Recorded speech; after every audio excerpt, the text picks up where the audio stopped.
Hi friends, welcome to Abi's kitchen. இன்றைக்கி நம்ம என்ன பார்க்க போகிறோம் அப்படின்னா, சிம்பிள் அண்ட் டேஸ்டியான செட்டிநாடு பால் கொழுக்கட்டை எப்படி செய்கிறதுன்னு பார்க்கலாம் வாங்க. ஃபஸ்ட்டு என்னென்ன பொருள் தேவை அப்படின்னு சொல்லி பார்க்கலாம் வாங்க. ஒரு கப் அரிசி மாவு, தேங்காய் பால் முதல் பால் இரண்டாவது பால் சொல்லி 2 எடுத்து வச்சுருக்கேன். அப்புறம் கொஞ்சம் ஏலக்காய் பவுடர், கொஞ்சம் உப்பு. அப்புறம் ஸ்வீட்னஸ்க்கு நான் நாட்டு சக்கரை எடுத்திருக்கேன். உங்கள்கிட்ட வெள்ளை இருந்தால் நீங்கள் அதை கூட எடுத்துக்கலாம். அப்புறம் கொஞ்சமாக நெய்.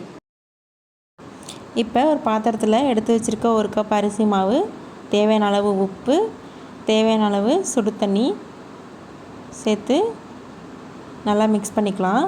மிக்ஸ் பண்ணிவிட்டு இந்த ஸ்டேஜில் இருக்கும் போது ஒரு ஸ்பூன் நெய் ஊற்றி நல்லா பிசைஞ்சிக்கோங்க.